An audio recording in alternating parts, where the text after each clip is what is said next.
In the endless black of the void, where suns die in silence and time itself seems to falter, there lurks a power greater than any Xenos threat, any rebellion, or any heresy whispered in the dark. It is the storm behind the stars, the eternal, screaming madness of the warp. From this realm of chaos and lunacy comes the most ancient and enduring threat to mankind. The Dark Gods and their chosen champions, the traitor legions. Born in betrayal and steeped in corruption, these twisted remnants of once loyal Astartes now serve a different master. Or perhaps more truly they are mastered, possessed, enslaved by the will of chaos, undivided. At the heart of their power lies the Eye of Terror, a warp rift of staggering immensity, carved into reality itself during the final cataclysm of the Horus heresy. For 10,000 years, it has pulsed like a wound in the fabric of the galaxy, a breach through which daemons spill, ships vanish, and reason falters. It is from this accursed maw that the greatest threat to the Imperium of Man would arise. That threat bore a name spoken in dread across 1,000 systems. Abaddon, the Despoiler. He was once Ezekiel Abaddon, first captain of the Lunar Wolves, favored son of Horus, the war master who led the Imperium into civil war. When the heresy ended in defeat, and Horus was struck down by the Emperor himself, the traitor legions were cast into the Eye, shattered, beaten, and consumed by infighting. But Abaddon was not like the others. He spat upon Horus's memory. He declared that his father's weakness had doomed their cause. Abaddon would not repeat that mistake. He would not fail. He would not be bound by the failures of the past. In the millennia that followed, Abaddon forged himself anew. He seized command of the Black Legion, reforged it from the ashes of the Sons of Horus, and began to weave a campaign of vengeance and conquest that would stretch across the centuries. The Black Crusades. Each was launched from the Eye with ferocity and cunning. Some were brutish hammer blows, others subtle infiltrations and sabotage. Though many Imperial historians dismiss them as failures, each crusade served a darker, greater purpose. Abaddon was not merely seeking to win battles, he was seeking to break the Imperium. With each campaign, he gathered artifacts, allies, and forbidden technologies. He weakened Imperial defenses, spread heresy, and sowed corruption within the High Lord's own ranks. He was not merely a warlord, he was the architect of mankind's doom, working in shadows for 10,000 years. As the 41st millennium drew to a close, his preparations were nearly complete. The 13th Black Crusade would not be a feint. It would not be a raid. It would be the endgame. This was the hour when Abaddon would bring the full fury of the Eye to bear. His war bands numbered in the billions. Heretic Astartes, daemons, mutants, traitorous Guardsmen, and horrors not seen since the time of the heresy. He had bound monstrous daemons to his will, corrupted Titan legions to his cause, and made pacts with the foul minds of the Dark Mechanicum. But most terrible of all, he had claimed the Blackstone fortresses, 6 ancient weapons of impossible design, predating even the Eldar. These vast, city-sized constructs were capable of harnessing and weaponizing warp energy. With them, Abaddon could not merely destroy armies or cities, he could annihilate worlds, disrupt the veil between dimensions, and sunder reality itself. And where would he strike first? The answer was as inevitable as it was tragic. Cadia, the fortress world, stood as the Imperium's final bastion before the Eye. Every Black Crusade had been funneled through its defenses. Its armies, the legendary Cadian shock troopers, were battle-hardened, disciplined, and bred for war. Its skies bristled with void shields and macro batteries. Its people knew no peace, only vigilance. But Cadia was more than just a fortress. It was a symbol, a wall that said, "No further shall chaos pass." For 10 millennia, Cadia had held, had endured, yet even stone cracks under pressure. The signs of the coming storm multiplied. Astropathic choirs wailed in agony before falling silent. The stars above Cadia flickered with unnatural color. Warp storms flared across Segmentum Obscurus, cutting off worlds and isolating systems. Imperial commanders scrambled to organize reinforcements, but many were already lost to confusion or corruption, and through it all, one name was whispered with rising terror: Abaddon. At the heart of the Imperium, the High Lords of Terror debated in vain. In truth, few of them understood the scale of what was coming. Some still dismissed Abaddon as a warlord of failed crusades. Others saw only a distant threat, far from the halls of terror. None realized that the fate of the galaxy would soon hinge on the blood-soaked soil of one world. And on Cadia, Lord Castellan Ursakar E. Creed readied his defenses with grim resolve. He knew what was coming. He had seen the signs, and though he could not yet guess the full scale of Abaddon's designs, he knew that Cadia must stand. For if Cadia fell, the Eye of Terror would no longer be bound, and chaos would spill forth like a tidal wave. The despoiler was coming, and he was bringing the end with him. Yet even now, hidden deep beneath Cadia's crust, ancient mechanisms stirred structures older than mankind's oldest empires, slumbering guardians left by an unknowable race. The fate of Cadia, and perhaps of the galaxy, would not be decided by faith or fury alone, but by forgotten truth soon to awaken in fire. For 10,000 years, the Imperium called one world its hinge, its keystone, and its watchman. That world was Cadia. To speak the name is to summon the image of ramparts against the night, of ranks drilled to unthinking precision, of a people bred to meet annihilation with leveled lasguns and a single answer on their lips. Cadia stands. But Cadia was more than a phrase or a fortress. It was the living machine by which mankind throttled the Eye of Terror and kept the worst of eternity's nightmares at bay. Cadia's place in history was won in the long, ash-choked years after the Horus Heresy, when the Great Scouring drove the traitor legions howling into the Eye. The warp storms around that festering wound were treacherous beyond measure. Yet there existed a navigable corridor in the flux, a passage the Imperium named the Cadian Gate.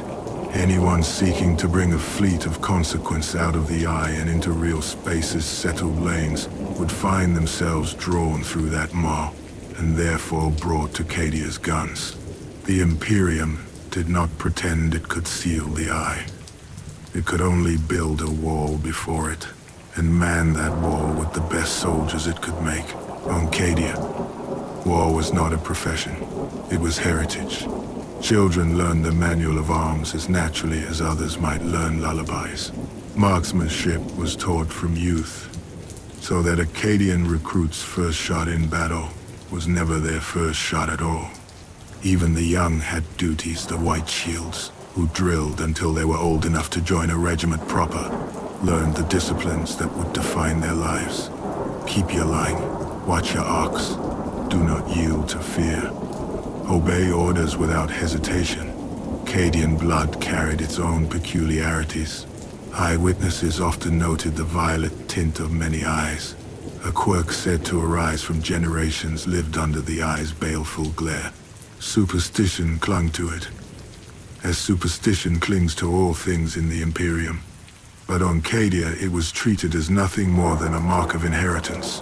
The color of your eyes mattered less than the steadiness of your hands.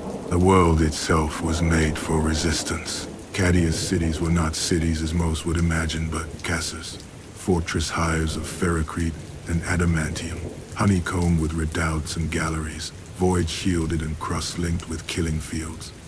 Each casa could function as an independent citadel if the rest of the planet burned.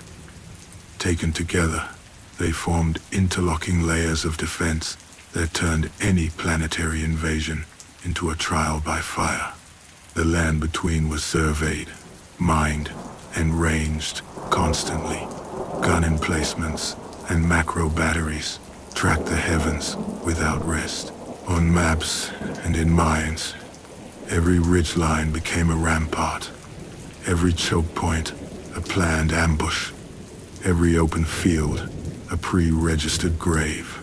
The Cadian shock troops, as the Astra Militarum named them, were famed across the segmentum for their discipline. They were not berserkers or glory hunters. They were a wall, and a wall must hold.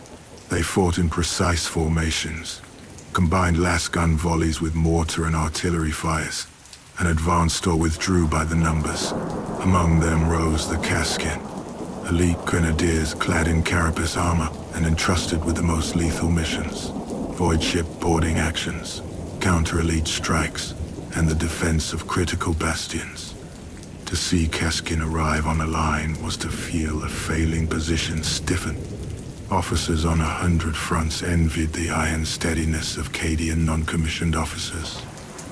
Many a regiment from softer worlds survived a war zone because a veteran sergeant from Cadia taught them how not to die. Around Cadia, a wider machine moved. System defenses webbed the heavens. Listening stations, orbital docks, system monitors, and fortress moons bristling with lance batteries. The battle fleet assigned to the gate rotated endlessly. Ships reforged in the crucible of constant raiding from within the eye. Patrols probed the edges of the warp tides, hunting reavers and heretic corsairs. Every few decades, a larger thrust would come, and the system would answer squadrons forming lines of battle. Casa after casa emptying cadres into orbit, reserve regiments beating to arms. Each time, the gate held. Each time, the Imperium declared that Cadia had bought another century. Cadia's culture was iron and duty, yet it was not barren of spirit. Its creed was simple. The Emperor protects, but only the vigilant endure. The Commissariat found little work there. A Cadian did not need a pistol to their skull to stand their ground. Priests preached. Yes, faith had its place, but so did the cleaning of a lasgun and the execution of a fire plan. Honor lay not in banners strewn with battle honors, but in quiet competence and survival against the odds. The greatest praise one Cadian could offer another was brutally succinct. Stay steady. Such a world breeds generals. Osaka E. Creed was one of many, but he was the archetype made flesh. A son of the Casses who read the ground as a seer reads omens, who could fold complexity into clarity and make the impossible merely difficult. Jaren Kell, his color sergeant and oath brother, embodied another Cadia loyal to the bone, fearless in the face of hell, and devoted to his commander as a knight to his liege. They rose not through privilege, but through endurance and results, forged by the same crucible that shaped every Cadian. Unending war at the threshold of damnation. Beneath the surface, Cadia held mysteries that even its people did not fully grasp. Scattered across its plains stood silent monoliths and ringed structures pylons of Xenos make, older than the Imperium itself. The Adeptus Mechanicus coveted them, probed them, and recorded reams of speculation with little certainty. They were inert, or so it seemed, yet their very geometry offended mortal senses. Rumors, like mold in a bunker scene, spread among soldiers. That the pylons drank the warp's poison, that they kept the eye's storms from swallowing the world whole. On Cadia, superstition had always been a luxury. Still, even the practical had to admit that the skies above the fortress world were calmer than they had any right to be. That uneasy truth shaped strategy far beyond Cadia's horizon. If the pylons did more than the Mechanicus could quantify, then Cadia was not only a bastion, it was a cork in the bottle. The eye pressed outward, and something on Cadia pressed back. No proclamation on Terra spoke this aloud. No grand strategy document dared set it in ink, but high commanders whispered it in secured vox rooms. If Cadia fell, the storms might surge unchecked. If the pylons were shattered, the wound in reality might bleed wider. Thus, the defense of Cadia was not merely the defense of a world. It was the defense of the galaxy's sanity. Here lies the heart of Cadia's legacy.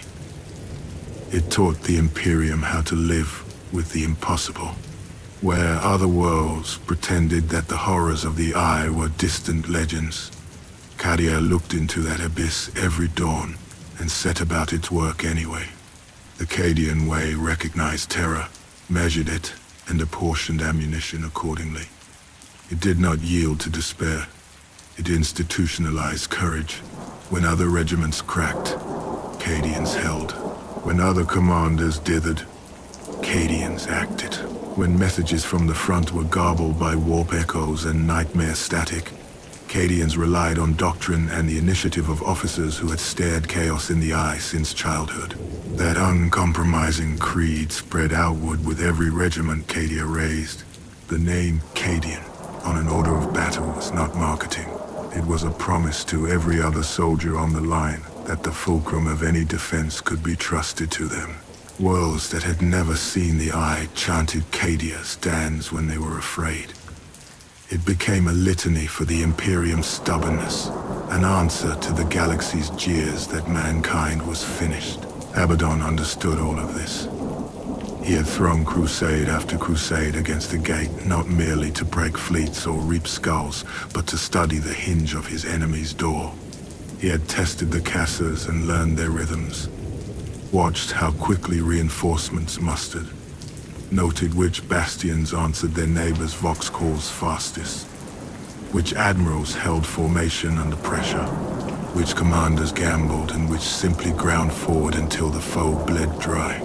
He had marked Cadia not only as a target of hate, but as a problem to be solved. The 13th Black Crusade would be his proof that the problem had an answer. Thus the stage was set. A world whose every breath was duty. A people whose childhood toys were stripped down Lazaropholes. A system whose orbital maps were written in firing arcs. A name that had become a prayer for courage. Oh, that legacy. Oh, that iron. Oh, that drill gathered before the maw of hell and daring it to come forth. And come forth it would. For in the final days before the storm, augurs began to falter. Astropaths clutched at their temples and whispered of a taste like iron on the tongue and lightning in the skull. Long-range patrols failed to report. Vox circuits filled with static that sounded like distant laughter. Across the Cassers, officers noted patterns that were not patterns. Coincidences that piled up like spent casings.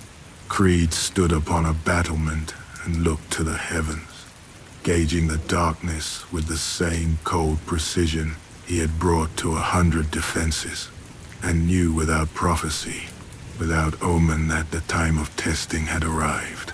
Then the stars above Cadia went out, one by one, as if some vast hand had pinched their light to embers, and the first echoes of the 13th Black Crusade rolled across the gate like the opening beat of a funeral drum. The silence before a storm is often more dreadful than the storm itself. So it was at the gate, when auguries sputtered and fleets went dark, when astropaths clutched their skulls and screamed verses that made no sense, and when vox links carried echoes of laughter, not born of human throats.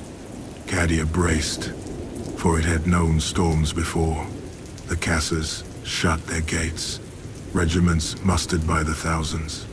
Macro batteries hummed to readiness. Yet even then, there were whispers among the old guard that this time was unlike the rest, that the despoiler was not merely probing, but coming to finish what Horus had begun. Then, without further omen. The 13th Black Crusade fell upon the Cadian Gate. It began not with ships, but with chaos itself. Warp storms flared across Segmentum Obscurus, cutting off reinforcements, scattering supply convoys, and silencing entire sectors. Whole astropathic choirs burned alive in their sanctums. Fox networks collapsed into static and screaming. Where once the path to Cadia was treacherous but navigable, now it became a minefield of psychic storms and demonic manifestations. Cadia was not merely under attack, it was being isolated. Next came the raids, the despoiler's knife in the dark. Cult uprisings erupted across the system. Civilian vessels carried stowaway warbands that burst from hiding to slaughter crew and seize control. Fortresses on nearby moons were compromised from within. Garrison commanders revealed as heretics after decades of loyal service. The first battles of the Crusade were not fought in orbit or on Cadia's surface, but in the corridors of outlying bastions where traitors struck from shadows and vox lines, carried only the sounds of fire and butchery. And then came the fleets. From the Eye of Terror poured forth a tide of warships blackened by the warp. The Black Legion led them, their vessels adorned with runes of victory and ruin, their hulls scarred by 10 millennia of war. Behind them followed the other traitor legions, each bearing the mark of its own damnation. The World Eater's berserkers howled blood oaths that echoed across the void. The Death Guard's plague fleets spread miasma that rotted augur readings and choked void shields. The Thousand Suns whispered sorceries that cracked vox nets and rewrote sensor returns. The Emperor's children filled the ether with shrieking cacophony that drove mortal crews into madness. And above them all, at the head of the tide, came Abaddon the Despoiler aboard his flagship, the vengeful spirit, the very vessel upon which Horus himself had waged his final war against the Emperor. Its presence was a blasphemy, a scar torn open anew upon Imperial memory. To the defenders of Cadia, it was as if the heresy itself had returned, but 10,000 years older, 10,000 years crueler. The Imperium did not cower. Battlefleet Obscurus formed its lines. Voidcraft screened into position, Lance batteries warming, torpedoes armed. Creed's orders were simple: hold the gate at any cost. And hold they did. The opening clashes of the 13th Black Crusade saw a void battle of such scale that historians likened it to the great fleet actions of the heresy. Whole squadrons died in the first hours. Void shields flickered and fell. Macro cannon exchanges lit the heavens with false dawns. Imperial Navy frigates flung themselves in sacrificial rams against traitor cruisers, detonating plasma cores in mutual annihilation. Titans of Void War clashed, and the sky above Cadia was scarred with the incandescent trails of burning hulls. But Abaddon had brought weapons the Imperium could not answer. The Blackstone fortresses entered the fray. Ancient constructs of unfathomable origin, they moved like gods among mortals. One fortress, under Abaddon's command, turned its great weapon upon an Imperial Navy battle group. Reality itself seemed to scream as it fired. A beam of energy, blacker than the void, yet burning brighter than any star, cut through the squadron. Dozens of warships vanished in an instant, their crews erased before their screams left their throats. What remained was silence and the echo of awe, terror, and despair. The Imperium had no defense against such firepower. The fortresses were weapons of another age, and now they were turned wholly to the cause of chaos. And yet, Cadia did not break. In casters across the world, the sirens wailed, but the Cadian shock troops answered with drill-perfect precision. White shields took their places among hardened veterans, Kaskin squads deployed to hot zones as reports of cold uprisings came in. The fortress cities became hives of disciplined fury, each man and woman a cog in the planet's defense.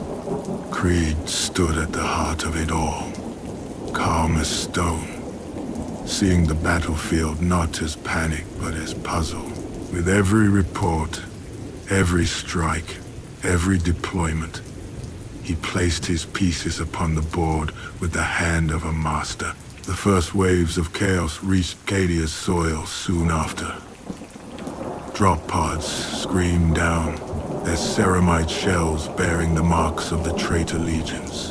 Daemonic portals tore open in the skies, disgorging things too foul to name. Yet on the walls of the castles, lasguns snapped in precision volleys. Mortar teams bracketed the landing zones in fire. Armored columns thundered out, not in wild charges, but in coordinated hammer and anvil maneuvers that crushed the first chaos spearheads before they could establish a foothold. The ground of Cadia ran red, but it was her enemy's blood that soaked it most deeply. Abaddon had expected to shatter the gate with the mere presence of his armada. Instead, he found a foe who answered terror with defiance, who answered annihilation with order. If Cadia was to fall, it would not fall quickly, but the despoiler was nothing if not patient. Every wave, every assault, every strike was a test. He was not simply throwing his legions into the fire, he was learning, probing, stretching the defenses until the weak points revealed themselves. For Abaddon had not come merely to destroy Cadia's armies. He had come for something deeper, something hidden. He had come for the truth buried beneath the soil. As the first weeks of the crusade bled into months, the defenders of Cadia began to understand the scale of the trial before them. This was not another Black Crusade to be repelled by stubbornness and sacrifice. This was the endgame of 10,000 years of hate, and far below Cadia's surface, deep within the bedrock, the pylons, ancient, alien, and silent, began to hum. The Imperium believed they fought to hold a fortress well. In truth, they were defending something far greater, an ancient secret that Abaddon had marked for ruin. And when that secret awoke, Cadia's war would no longer be one of men and steel alone, but of gods and worlds. War in the void raged with fury unmeasured. But Cadia itself was never meant to be saved by fleets alone. The fortress world was built to bleed. Every castle was a citadel, every citizen a soldier, every child a recruit in waiting. Yet even for such a world, the coming siege would prove a crucible beyond endurance. The first landings of the despoiler's hosts came swift on the heels of orbital strikes. Chaos, drop pods, hammered into the ashen fields beyond the castles, ceramite shells gouging trenches in the earth as they cracked open. From them surged the traitor Astartes, clad in armor blackened by millennia of heresy. The Black Legion fell first, leading the assault with grim purpose. Behind them came berserk packs of world eaters, their chain axes shrieking for blood. The ground itself buckled as daemon engines of the Dark Mechanicum clambered from warp portals, their brass jaws and piston limbs howling with unnatural fury. Yet Cadia did not waver. On the walls of Casa Partox, on the plains outside Casa Myrak, on every field where a traitor's boot struck soil, the Cadians answered. Mortars thundered.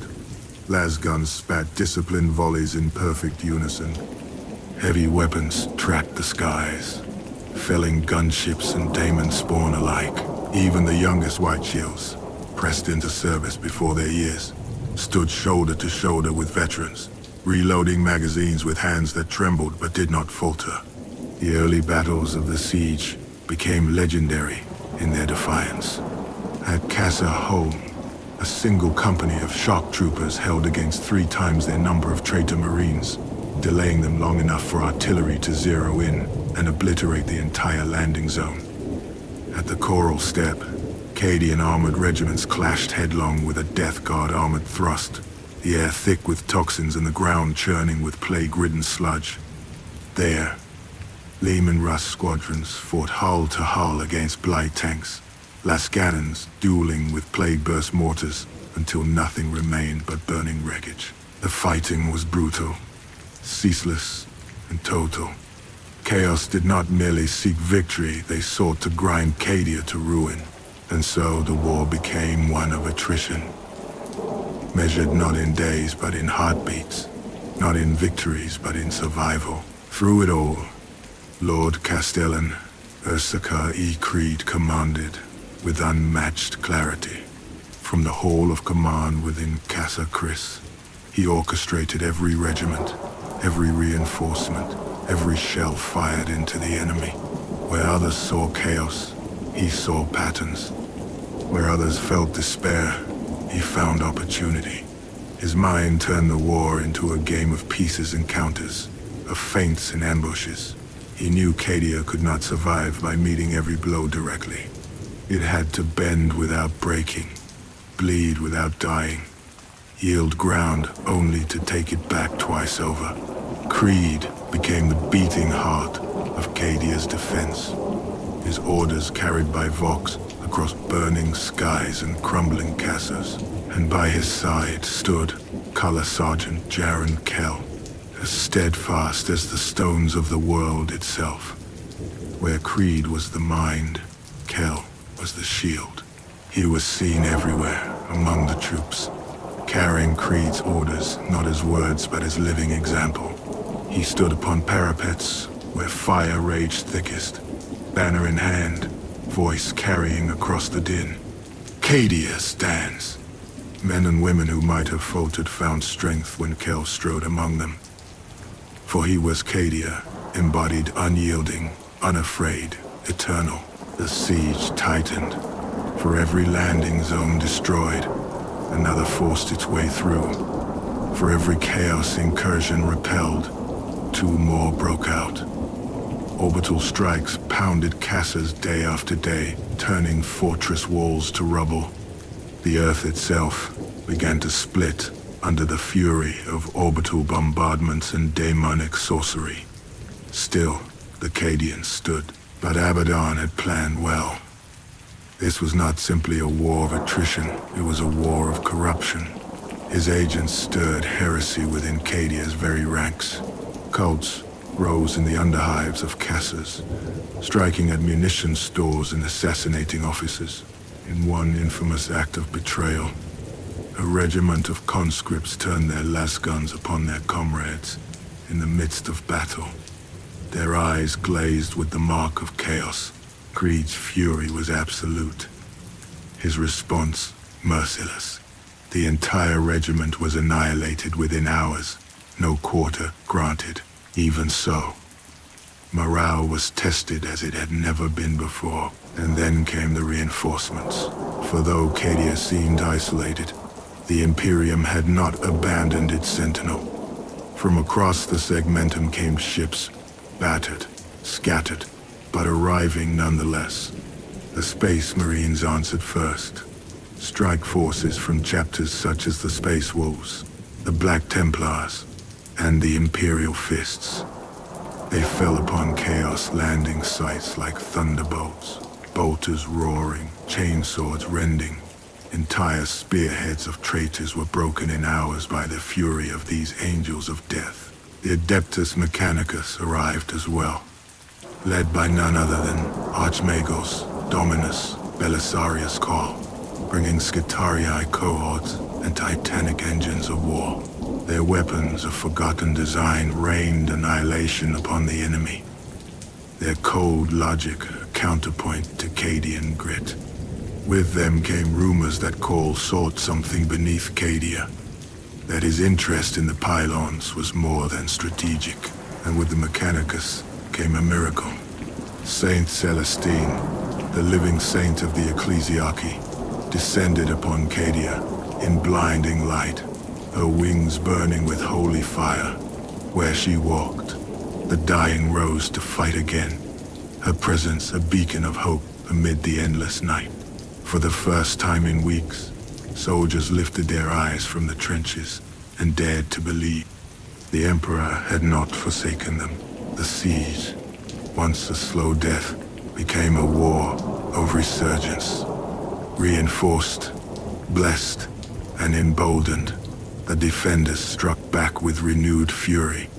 Chaos spearheads were thrown into retreat. The fields before the Casses were littered with the burning husks of Daemon engines and the broken forms of traitor marines. For every Cadian who fell, 10 heretics lay beside him. Yet even miracles have limits. For Abaddon had not shown his full hand. The despoiler's gaze was fixed not upon the Cassers, nor upon the regiments holding the walls, but upon the ancient pylons that dotted Cadia's surface. While Imperials fought tooth and nail for ground, Abaddon's true war was already underway. Beneath the roar of bolters and the thunder of cannons, the pylons began to stir. Core sensors screamed with impossible readings. The warp itself seemed to recoil from them. Secrets buried since the dawn of time began to wake, and Abaddon knew it. The siege of Cadia was no mere conquest. It was the cover for a far greater design, one that would tear the veil of reality and shatter the galaxy itself. The defenders of Cadia thought they fought to hold their world. In truth, they fought upon the knife edge of creation itself, and the true prize of Abaddon's crusade was about to be revealed. The fires of the siege burned ceaselessly. Cassis shook under bombardment. Plains were scoured into wastelands. And still, the Cadian defenders held with teeth and iron.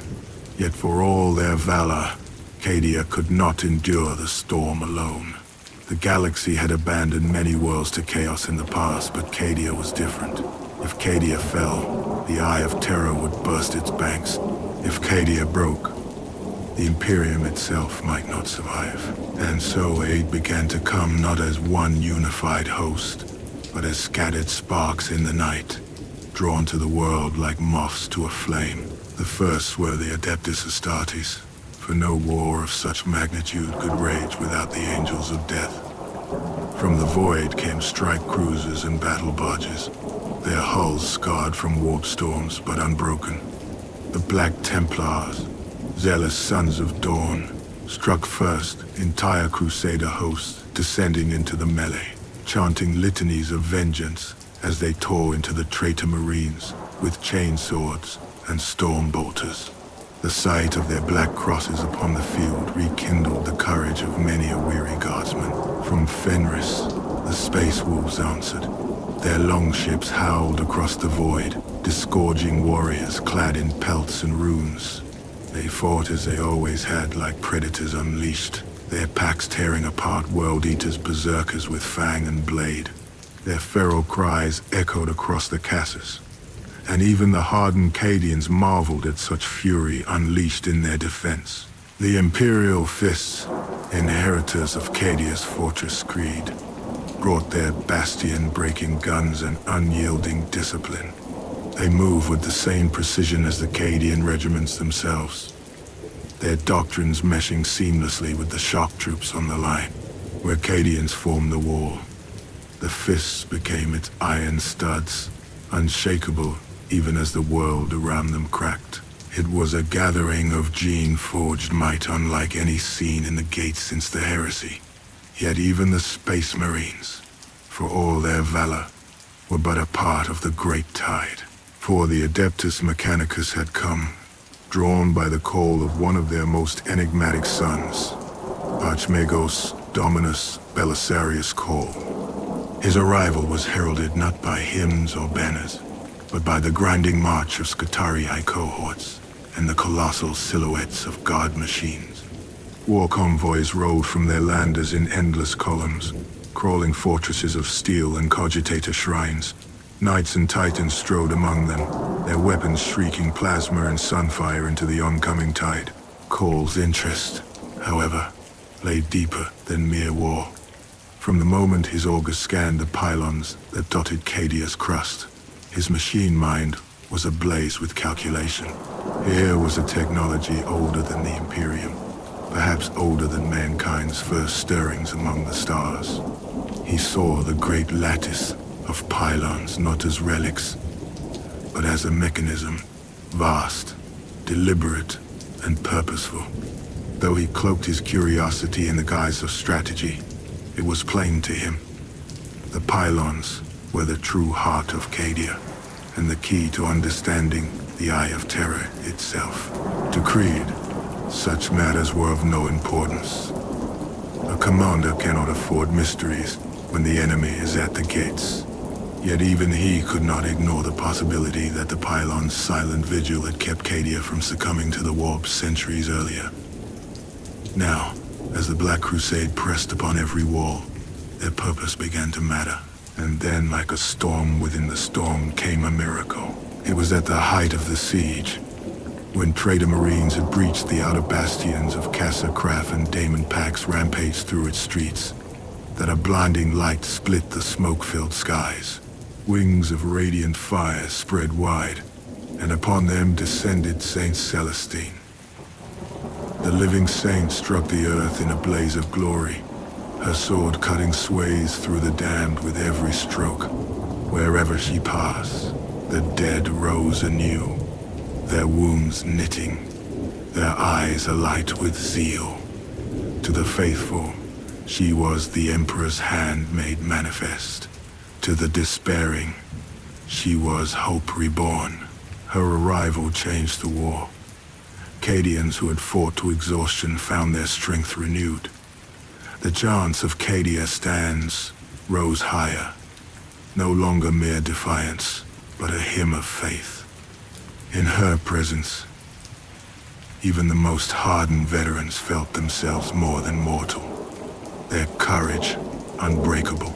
It was said that even Creed, grim and pragmatic, bowed his head in silent acknowledgement of a power beyond tactics. Yet the strangest allies were yet to come. In the midst of this holy war, amid bolter, fire, and Daemon shrieks, emissaries of the Eldar emerged. Not the cruel raiders of Camorra, nor the aloof craft-worlders alone, but a new kind of host, the Inari, followers of the death god Enid. Led by the prophetess Yvraine, they came not to serve chaos, nor to save mankind, but to preserve balance. For if Cadia fell too swiftly, the Eye would swell beyond all reason, and the galaxy would be lost to both man and Eldar alike. Their presence was met with suspicion, even hatred. For to the Imperium, the Eldar were liars and manipulators, Xenos who had no place upon the soil of man. But the times were desperate, and the battle unending. Creed, practical above all things, allowed them to fight where their blades would cut deepest. Yvraine herself fought alongside Celestine in several key engagements. Their strange alliance, a vision none could have imagined. An Eldar prophetess and a living saint striking in tandem against the tides of damnation.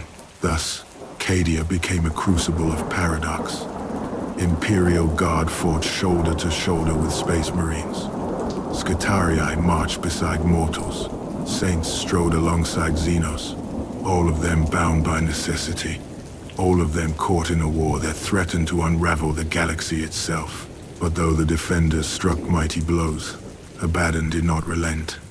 His attacks grew heavier, his strategies more ruthless. Entire casas were obliterated under orbital fire. Daemon incursions swelled to new heights. And through it all, his true goal never wavered. The destruction of Cadia's pylons. For Abaddon knew what others did not. He had learned the truth, whispered by the gods, seen in visions of madness. The pylons held back the Eye, and if they fell, the wound in reality would burst wide. Allies had come. Miracles had appeared. Even Xenos had bent their pride to fight at Cadia's side. Yet all of it, every sacrifice, every victory was but dust, if the pylons could not endure. And Abaddon, The despoiler had already begun his strike against the ancient lattice beneath Cadia's crust. For 10,000 years, Cadia had stood unbroken. Generations of warriors had bled and died to hold its walls. But through it all, a truth lay buried in silence, unseen even by its defenders. Cadia's greatest defense was not its soldiers, nor its casters, nor even its fleets. It was the pylons. These monolithic structures had always been there, scattered across Cadia's crust like the bones of a buried god. Towering and inert, they were older than mankind's empires, older even than the Eldar. For centuries, the Adeptus Mechanicus had studied them, dissected them with scanners, and debated their purpose. They could not be moved, could not be dismantled, could not be truly understood. Most believed them to be nothing more than relics of some long-dead race. But the pylons were not relics. They were a weapon. Archmagos, Dominus, Belisarius, Kol was the first to speak the truth aloud during the siege. His auguries revealed that the pylons emitted subtle pulses of reality-stabilizing energy. The Eye of Terror, that vast and howling wound in space, pressed ever outward, but the pylons resisted. They acted as anchors, a lattice holding back the tides of unreality, preventing the warp from consuming Cadia, and perhaps the galaxy beyond. Without them, the Cadian Gate would never have existed. Without them, the Imperium's bulwark would have crumbled millennia ago. Abaddon knew this. Perhaps he had always known. His previous Black Crusades had not simply been wars of hatred, but experiments, probes meant to test Cadia's strength and the strength of the pylons. Now, in his 13th crusade, the despoiler came with full intent to annihilate them. If Cadia's armies could be slain, then so be it. But if the pylons fell, reality itself would break. And so the war shifted. The traitor legions hurled themselves at pylon fields across Cadia, seeking to corrupt or destroy them. Dark Mechanicum warbands unleashed their daemonic machines, vomiting war plasma against the ancient monoliths. Sorcerers of the Thousand Suns unleashed storms of psychic energy, hurling rifts of unreality at the stones. Yet still, the pylons endured. They did not crack, did not scorch, did not yield. Their alien design was beyond the reach of such destruction. But Abaddon did not need to break them by force. He needed only to unmake the lattice. Piece by piece, battle by battle, he sought to silence them. Kol, obsessed with the mysteries of the pylons, threw his Mechanicus cohorts into their defense. Skitarii ranks fought to the last man to hold ground around the monoliths. Titans of the Collegia clashed with daemon engines in the shadow of their alien spires. Even the Cadian regiments, drilled from birth to obey without question, found themselves fighting battles not for casters or lines of defense, but for strange Xenos constructs they did not understand. Yet Krieg gave the orders, and the Cadians obeyed. At first, it seemed the pylons might indeed hold forever, but as the war dragged on, the warp itself began to resist them. Abaddon's sorceries were vast, his pacts with the dark gods absolute. Warp storms bled into reality with growing strength. Daemonic incursions swelled in power, and slowly, subtly, the pylons began to weaken. It was at this time that a revelation shook even the most faithful. The pylons were Necron in origin. The Inari whispered it, and Kol confirmed it through forbidden scans. The constructs were part of an ancient Necron network, a vast web designed not to wage war as men understood it, but to unmake the warp itself. This knowledge was both salvation and damnation. For if the pylons could be awakened fully, the Eye of Terror itself might be diminished, its tides turned back, its fury blunted. But to do so would require time, coordination, and unity. And unity was a luxury the Imperium could not afford. Creed demanded weapons, not secrets. The Ecclesiarchy saw only heresy in consorting with Xenos relics. And all the while, the tide of chaos surged higher. Then came the despoiler's stroke. The Blackstone fortress he commanded shifted its orbit. Its great weapon aimed not at casters or fleets, but at the pylon fields themselves. When its beam fired, reality screamed. The ground buckled, mountains split, and entire sectors of the lattice crumbled. Dozens of pylons fell in a single instant, their geometries shattered beyond repair. Warp storms surged in answer, ripping the skies above Cadia into rifts of screaming madness. The balance was broken. Suddenly, Cadia's war was no longer a siege, it was an apocalypse. Daemons poured forth in legions, no longer constrained by the stabilizing lattice. They manifested in droves, clawing their way from fissures in the air, howling across the Casas. The defenders fought not merely heretics and traitor marines now, but endless tides of the Immaterium itself. Streets ran red with ichor. Mortals stood shoulder to shoulder against nightmares. Saint Celestine and her Gemini walked among the ruins, her light blinding the daemons even as her mortal companions fell in droves. Yet even in apocalypse, Cadia did not yield. Cadians fought until their lasguns overheated, until their bayonets broke, until their fists were their only weapons. Casas that could not be held detonated their reactors, annihilating themselves in fire rather than be taken. Creed's voice echoed across every vox, still functioning. Cadia stands, but the truth was inescapable. The lattice was failing. The pylons, the secret heart of Cadia, could not hold against the full might of the despoiler's weaponry. Reality itself was unraveling, and the Eye of Terror was bleeding unchecked into the material realm. Abaddon had succeeded in his design, yet still, there remained a chance, one desperate gambit, one last hope buried in the fire. For though the lattice was broken, though the pylons fell one by one, Cole believed there might be a way to awaken what remained, to channel their power into a final act of defiance. But such salvation would demand sacrifice. As Cadia burned, as the pylons shattered and the warp screamed, a single truth became clear.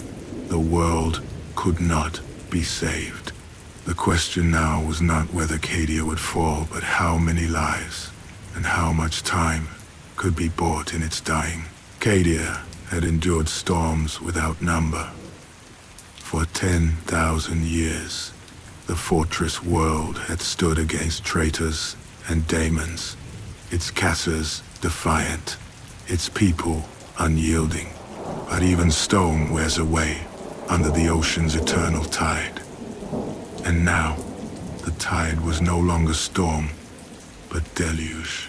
The Blackstone fortress, in Abaddon's command, turned its weaponry not upon ships or bastions, but upon the world itself. Each shot tore at Cadia's bones, hammering cracks deep into its mantle. Mountains buckled, oceans boiled into choking mist. Cities that had stood for millennia were flattened in a heartbeat, their fortress walls collapsing like children's toys beneath the force of alien fire. The pylons, Cadia's secret defense, groaned under the strain. Some held firm, their alien geometries humming louder, as if in defiance. Others shattered into ruins, their fragments hurled skyward by shockwaves. The lattice was collapsing, and with it, the thin veil of reality Cadia had maintained for so long. From those rents in reality poured forth abominations. Greater daemons strode across the surface of Cadia as though it were their birthright, their every step shattering fortresses into rubble. Bloodthirsters roared over plains already blackened with corpses. Great unclean ones wallowed through Casa ruins, their filth choking survivors in waves of disease. Lords of Change perched upon broken pylons, unraveling the minds of mortals with whispers that bent sanity into ribbons. But still, Cadia fought. In the shadows of crumbling castles, Cadian regiments fought block by block, trench by trench. Mortars roared, lasguns flared. Kassakin squads fell upon Daemon packs with plasma and melter, carving them down even as their own number dwindled. White shields, too young for war by any sane measure, stood in firing lines until they were cut apart, their sacrifice buying mere minutes. Yet to Cadia, minutes were worth the blood of generations. Above them, the Space Marines made their last stands. Black Templars formed shield walls in the streets, chanting their eternal vows even as daemons broke upon them like waves on rock. The Imperial fists fought with grim finality, their bolters thundering in precise volleys, their lines breaking only when no brother yet lived to hold them. The Space Wolves died as they lived, howling into the teeth of the foe, their chain blades whirling in frenzied defiance until their last breath. At the heart of it all, Creed refused to yield. Every moment was bought with strategy. Every withdrawal was made to bleed the enemy. He turned ruins into redoubts, rubble into barricades, every broken casa into a trap. Though the world itself crumbled, Creed fought not for victory. He knew that was beyond hope, but to buy time. For every second Cadia held, more Imperial forces across the galaxy had a chance to prepare.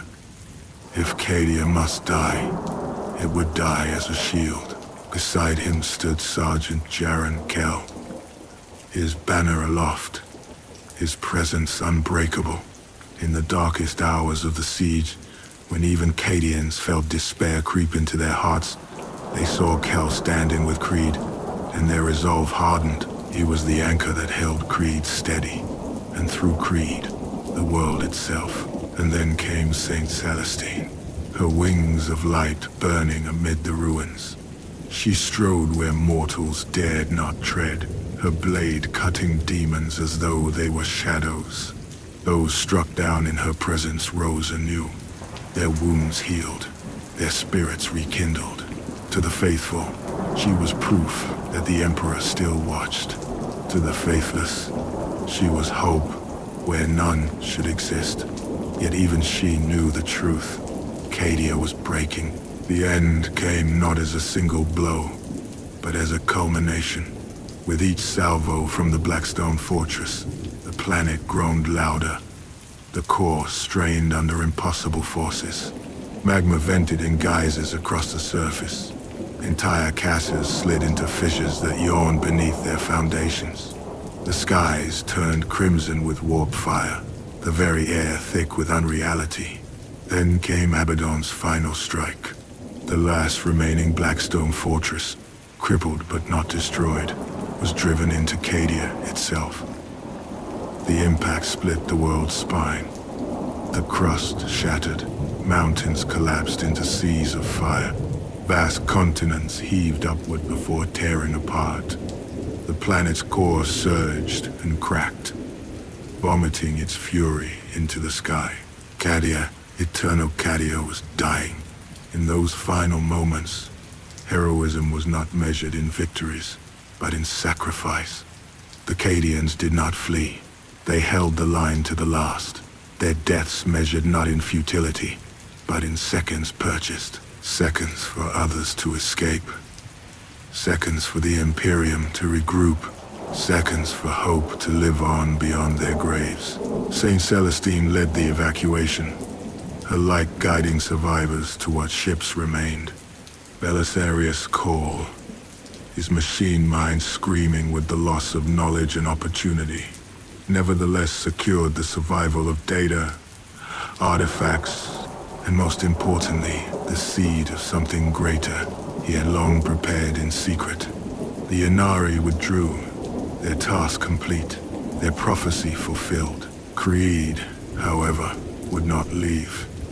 He stood upon Cadia until the last moment, orchestrating defenses even as the world beneath his boots collapsed. He refused evacuation, ensuring instead that as many as possible could flee. Only when Cadia's death was certain did fate intervene. Not death, but capture. For in the final moments, Trazyn the Infinite, the Necron Collector, spirited Creed away into his stasis vaults, preserving him against his will. To the Imperium, it seemed he was lost forever. Another martyr to Cadia's fall. And so the Fortress World, the Eternal Sentinel, the bastion of mankind, broke. Its ruins drifted into the void, its shattered core swallowed by the tides of the warp. The last words shouted across its Vox networks were not cries of despair, but defiance. Even as the world cracked and burned, the Cadians roared as one. Cadia stands, and in that cry, they made truth of it. For though the world was dead, Cadia lived on in its people, in its legacy, in its sacrifice. Yet the death of Cadia was not the end. With the pylons shattered and the world destroyed, the eye of terror burst wide. Reality itself screamed, and the galaxy was torn asunder. The Imperium would awaken to a nightmare far greater than the fall of a single world. The birth of the Great Rift, when Cadia's crust split and its oceans boiled into steam, when the skies wept fire and daemons strode unchecked, most would have named the world already dead. But Cadia was not most worlds. It was Cadia. And so long as Lord Castellan Ursakar E. Creed drew breath, the Fortress World still stood. Even as the Blackstone Fortress's impact tore the planet's spine, Creed refused retreat. To him, survival was not his charge, resistance was. While others fled aboard void ships, while St. Celestine led columns of survivors through the ruins, Creed stood in the command bastion of Casa Chris, its foundations trembling as the earth split beneath it. His voice echoed over every remaining Vox channel, calm and commanding, unbroken even as the world itself screamed. Hold the line, fall back by the numbers, blockade streets, deny ground, bleed them for every step. Around him, officers carried his orders as though they were oxygen. Those who had lost families, homes, even limbs, found in Creed's voice a reminder that duty had not yet ended. As long as the Castellan lived, Cadia fought. At his side remained Color Sergeant Jaren Kell, bearer of the Cadian standard and Creed's most loyal brother-in-arms. Kell's presence was as unshakable as the granite that had once formed Cadia's mountains. Wherever Creed's commands were met with despair, Kell's banner appeared, and with it the roar of thousands of throats shouting, "Cadia stands!" The two were inseparable, commander and sergeant, mind and heart.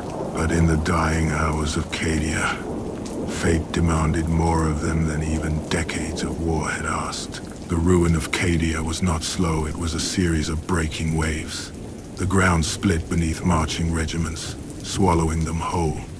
Volcanoes erupted in the heart of Casas, immolating entire formations.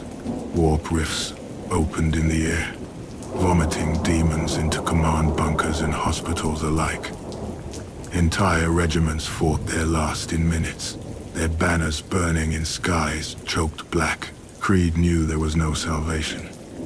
His final duty was to hold back the tide long enough for others to escape. He directed Skitarai cohorts to defend evacuation corridors. He deployed Kaskin squads to collapsing bastions, ordering them to buy time with their lives. He sacrificed whole regiments to act as rearguards, knowing they would not survive, but knowing also that without them, hundreds of thousands more would die in retreat. Each choice was a knife. Creed bore them all. At last, the enemy came for him directly. The Black Legion descended upon Casa Chris, their black-armored warriors smashing through the shattered walls. Behind them strode Daemon princes, their forms wreathed in warped flame. Even Abaddon himself, War Master of Chaos, turned his gaze upon the bastion where Creed made his stand. But Creed did not falter. He rallied the defenders, White Shield and veteran alike, into firing lines. Bolters roared, lasguns cracked, grenades filled the air with fire and smoke.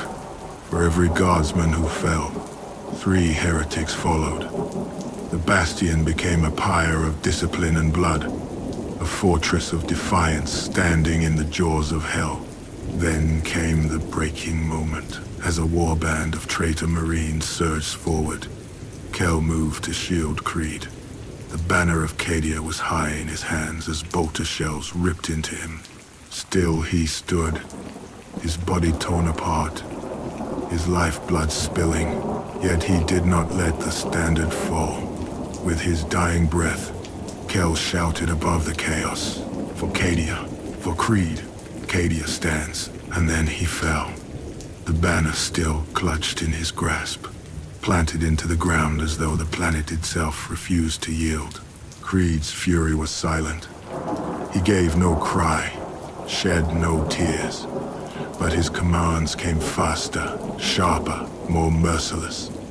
Every gun, every soldier, every breath was turned into a weapon. The last defenders of Casa Chris became a wall of steel around their commander, dying in place so that Creed's orders could echo one heartbeat longer. In those final moments, Creed knew his war was lost, but Cadia's spirit was not. As long as one guardsman still lived, as long as Kel's banner remained standing, Cadia's cry would echo through the galaxy. Then, at the moment of Cadia's final death, fate intervened in a way none could have foreseen. From the shadows of time itself, Trazen the Infinite appeared.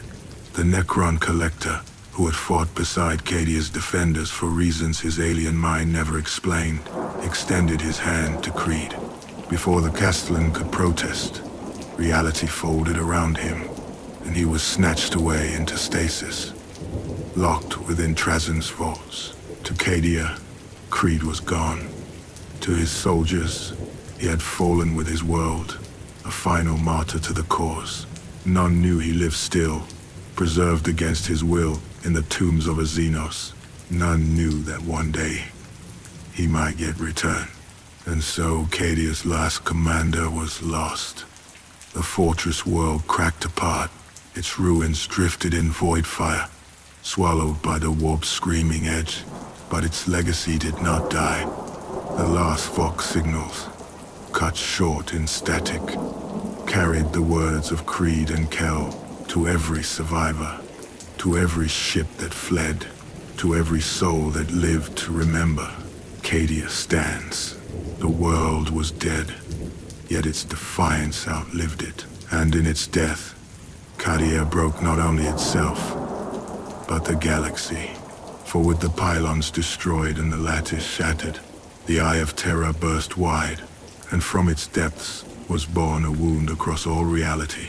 The Cicatrix Maledictum, the Great Rift. The Imperium had not lost a world. It had lost half the galaxy. Cadia was no more. Its castles were gone, its armies broken, its surface shattered into drifting ruin. Where once a fortress world barred the gates of hell, now there was only wreckage and flame. Yet though the stones had fallen, Cadia's defiance had not.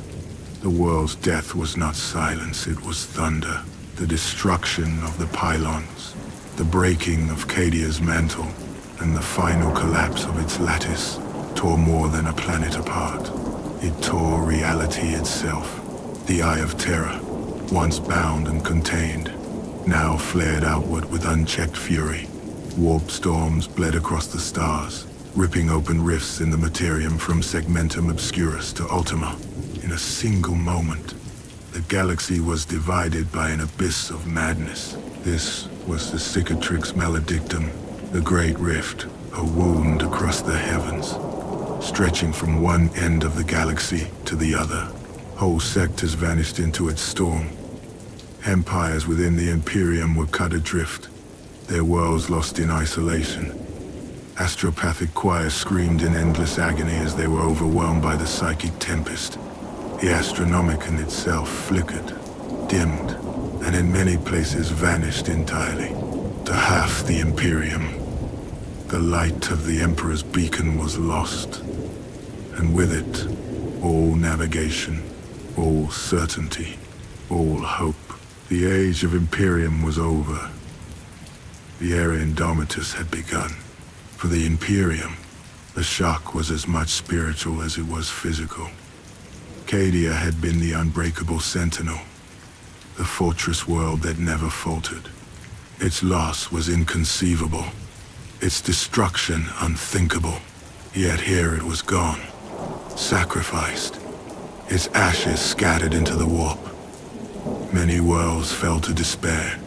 Some renounced the Emperor, claiming his protection had failed. Others declared Cadia's sacrifice proof of his divine will, a martyrdom that bought the Imperium one last chance.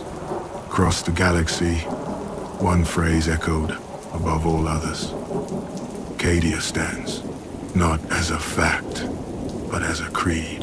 Those words became the Imperium's battle cry.